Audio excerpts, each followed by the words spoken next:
Hi everyone, welcome to E Plus Academic Resource Center where we take online tutorials, okay? Alright, quickly, today we're going to be looking at econometrics. I want to thank you for subscribing, thank you for liking, thank you for sharing, okay? Invite people to be part of this class, okay? Be part of what we're doing. I appreciate you. You inspire us and motivate us to do more, okay?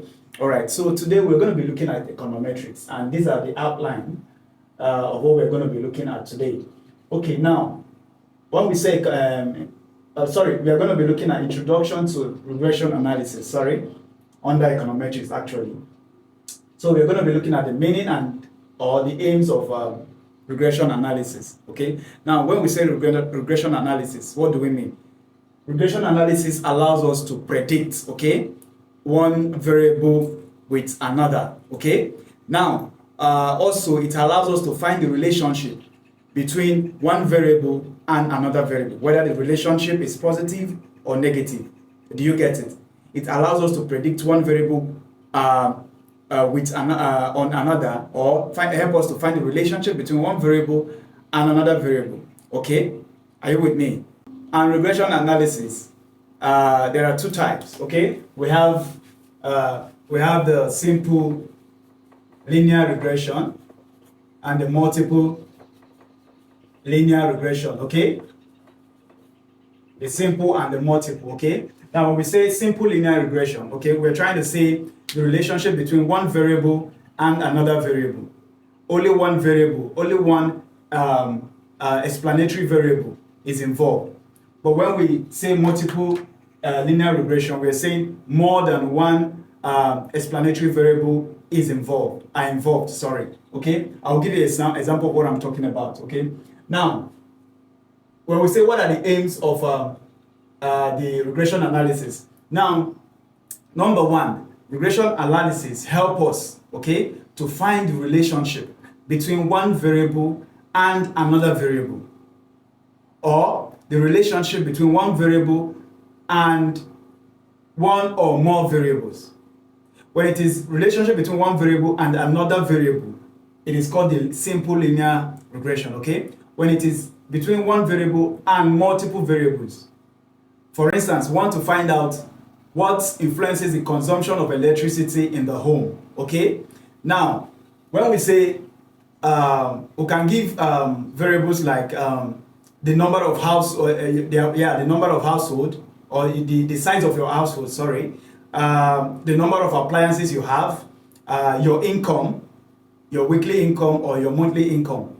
Now, I've noted three variables here: size of your household, the number of appliances you have, your monthly or weekly income. Okay, these are three variables that will help us determine how electricity consumption is affected or influenced in your house. Okay, now this is what we call the multiple linear regression, because more than one variables have been outlined or considered. But when we say, for instance, want to find the relationship between a test score of a student, how does a test score of a student is affected by, let's say, time on Facebook, or the sleeping hours, or the reading time, or reading habits. Okay, let's just choose one, for instance, reading habits. Okay, we want to find the relationship between test score and the reading habit of the student, whether it is positive or negative. When we do this, it is a simple linear regression, because only the reading habit here is the variable to explain the dependent variable for us. I don't know if you understand it. It's just simple. When we say simple linear regression, one variable, we want to find out the dependent variable using one variable for what? The independent variable. Student habit. We want to use student habit to see how it affects the test score of a student. Excuse me. While multiple, we are considering more than one variable. I say, for instance, we want to know what influences the consumption of tariffs in your house, electricity in your house. So we consider your size, the size of your household. We considered your income. We considered the number of appliances you have. So these three variables now will help us check or ascertain what influences or which of them affects the consumption of electricity, or how they affect the consumption of electricity in your house. That is multiple regression.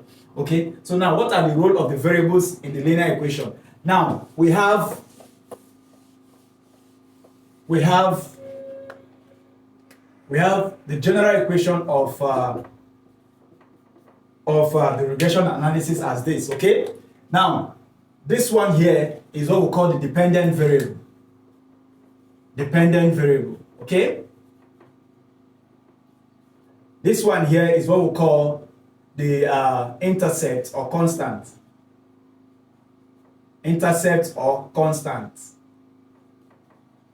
Okay, this one here, this B0 is B1 is what we call the slope or coefficient. The slope or coefficient. Why this is what? The independent variable. This is the independent variable. Okay? Now, the independent variable, just as the name implies, it's independent. It explains, either you call it the independent variable or the explanatory variables. Okay? This one here is what we can manipulate, what we can control, what we can change. Okay? Because this one is trying to explain this one. Do you understand? This is the dependent variable. This one depends on the values of these variables here. I don't know if you get it. So the y is the dependent variable, the b0 is the intercept, or you call it the constant. The b1 here is called the slope or coefficient, while the s is called the independent variable, okay? Or the explanatory variable. It's the same thing. Now, let's take for instance, I gave you for the simple linear regression, okay? I said, okay, a student, we'll give an example using student score and reading habits, okay? Reading habits, okay? So our student score here, let it be the y, student score, okay? Let the reading habits be x, that's reading habit, yeah, okay? So we want to see how the reading habit of a student affects his score. So the score of a student is dependent on the reading habit. So now I want to find the relationship between this student score and the reading habit, whether it is positive or negative. If it is positive, it will mean that the reading habit of the student positively affects the student score. That means students do well reading their notes, their whatever they read for in order to pass exams. Okay, we are going to use this now to illustrate the graph. Okay, let me clean this off. Okay, now we have the graph is given like this. We have the x-axis and the y-axis. Okay, the x-axis here is called the independent variable. Independent variable.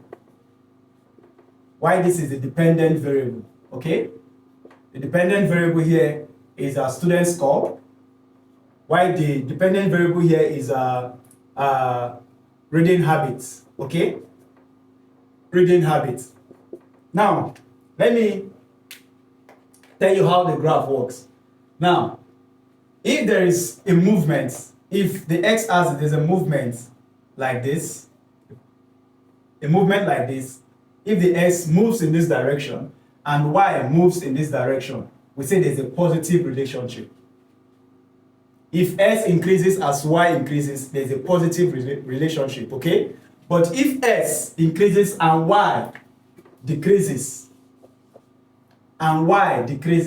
okay, we say there's a negative what? Relationship. Do you understand? If s increases as y increases, there's a positive relationship. But if s increases as y decreases, there's what? A negative relationship. Do you understand? Please use the comment section if you don't understand what I'm saying.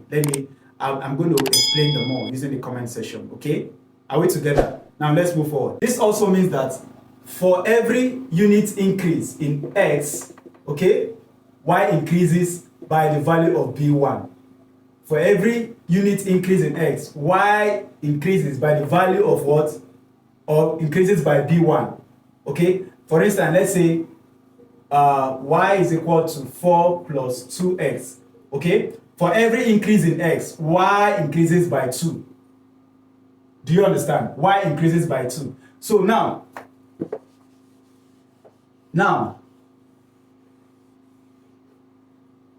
when we have a positive relationship like this, and we have a scattered plot like this, okay? Now, this is the estimated value. This is the estimated value, or you call it a regression line, okay? It's called the regression line, or the estimated value. Why the scattered plot you see around here? Don't worry about this. When we start solving practical application, you will understand this graph better, okay? When we start solving for practical application, you will understand the graph better. And you also understand why the error term occur in equation. You know, in the linear equation, we have what we call the error term. I didn't include it so that you don't get confused, okay? Don't worry, when we get to this point, you understand it better. Now, we have the regression line, or the estimated value. Why this is the actual value, the dot you see. So we try to draw a line to be as close as possible to the actual values. To be close as possible to the actual value. So the difference between the estimated value and the actual value is what we call the error. Okay, so we try as much as possible to minimize the error. And do you understand? The error I just talked about. The difference between the estimated value and the actual value is what we call the error. Okay, so we try as much as possible to minimize the error.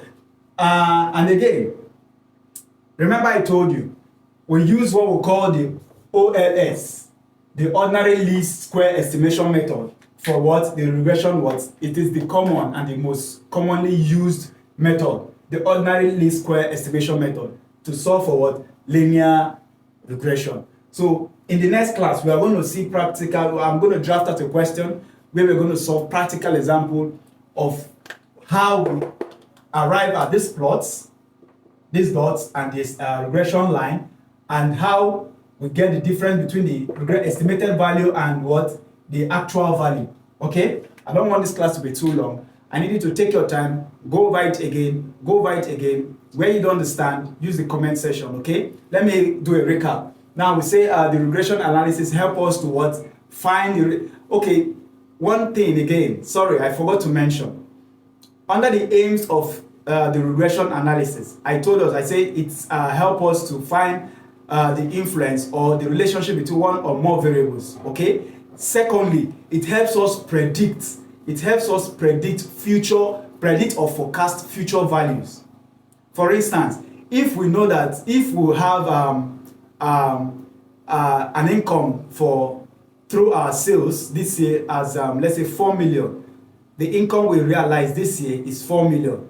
Having sold some certain amount of goods, okay, we can predict what our income will be for the next year or next 2 years, having considered some amount of goods that will be sold as well. Okay, I don't know if you understand. If we say this year we made 4 million naira, having sold some amount of goods from sales, we realize 4 million.